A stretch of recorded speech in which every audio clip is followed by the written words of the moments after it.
asked yourself what network marketing is all about? And what is the truth behind network marketing? Is it MLM, direct selling, a pyramid scheme, a form of franchising, an affiliate marketing program, or just a combo of all the above? Confused? Bemused? Enthused? You well might be excused.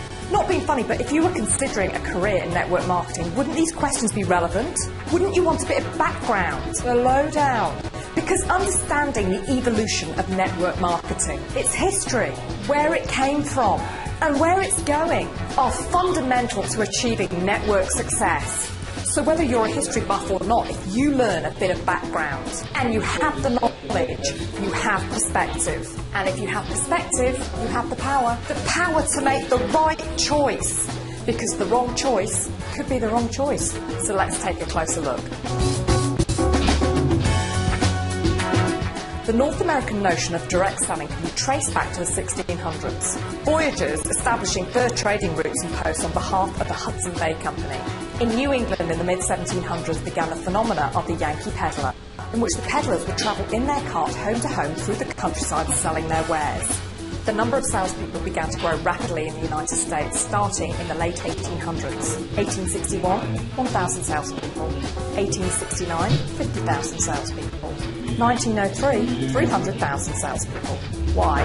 Because as consumers, we're a jolly insatiable bunch. The only reason a great many families don't own an elephant is because, frankly, they've never been offered an elephant for $1 down and easy weekly payments.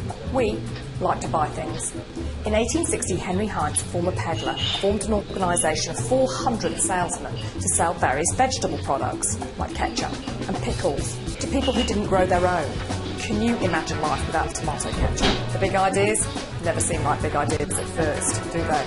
Round about the same time, another peddler called Asa Candler built a sales force selling Coca-Cola syrup to restaurants after buying the formula from a pharmacist called John Pemberton in 1886.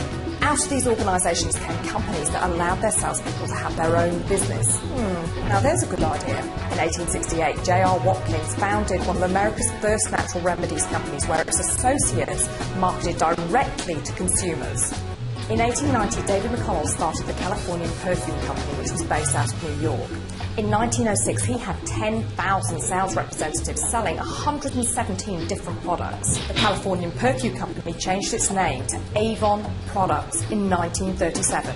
It's a mystery. How on earth did Avon get so many women to take orders? In 1905, Alfred C. Fuller, another former peddler, started the Fuller Brush Company. He hired 270 dealers throughout the United States to follow his business plan based on commission-only sales. By 1919, the Fuller Brush Company had made $1 million in sales. By 1960, $109 million. Alfred Fuller was cleaning up. The early 1900s also saw the emergence of vacuum cleaner companies and encyclopedia companies like Electrolux, World Book and Britannica. The dawn of a new age in direct sales had truly arrived. In 1931, Frank Stanley Beveridge, who was a former VP of sales for the Fuller Brush Company, started Stanley Home Products. He was very influenced by the economic hardships of the Great Depression. Frank had envisioned this opportunity for people to start their own business with minimal investment, selling products that people use every day. Frank's dealers started doing presentations to clubs and organisations rather than individuals so that they could increase sales volume and maximise the sales presentation. This concept was taken into homes by having the homeowners invite their friends and family over. And the party plan was born. Frank, you party animal you. In 1934, Carl Renborg started the Californian Vitamin Corporation. And in 1939, the company changed its name to Neutralite Products Company Incorporated. And in 1945, Neutralite created the first documented MLM compensation plan. Once the distributor proved he could get customers, he was promoted and allowed to find other distributors and train them to get customers. As an incentive to train his distributors really well, once his distributors had amassed 150 customers, then he received an additional 2% on his total sales volume. In 1945, Earl Tucker developed a line of lightweight, flexible plastic containers with tight sealing lids. He realised the product needed some demonstration. He teamed up with Brandywise, a former Stanley Products distributor, and formed the Tupperware Party Plan, now a worldwide billion-dollar company operating in 40 countries. In 1949, Richard DeVos and Jay Van Andel, former school buddies, returned from military service. After a very brief time with Nutrilite in 1959, the two abandoned ship and formed the Amway Corporation. And in 1972, Amway acquired Nutrilite. Nice. In 1956, Dr. Boris Shakely developed a method of extracting minerals from vegetables, and he used MLM to distribute his products. In 1963, Mary Kay Ash forms Mary Kay Cosmetics. And by 1996, company sales were in excess of $2 billion. In 1975, the Federal Trade Commission filed a suit against the Amway Corporation as they said they were operating a pyramid scheme.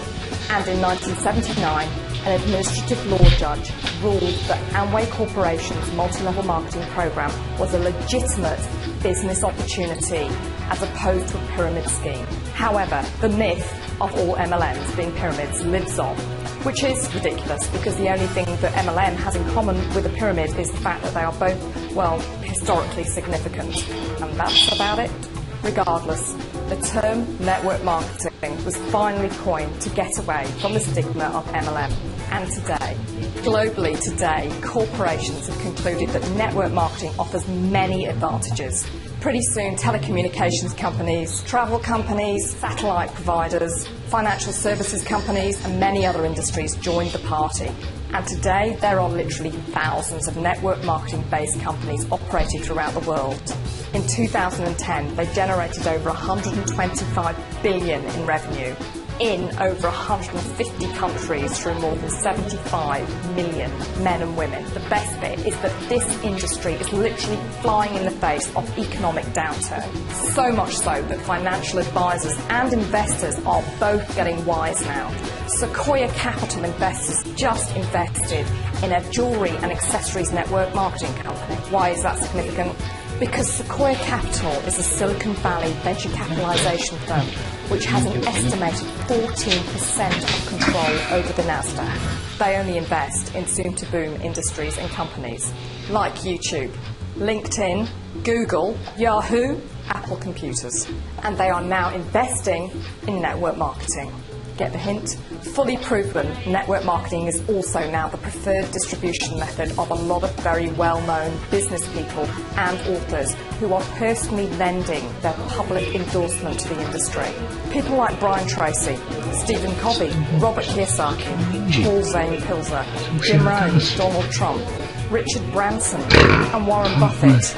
They are all openly talking about the merits of this industry. They're investing in it and they're encouraging people to consider it.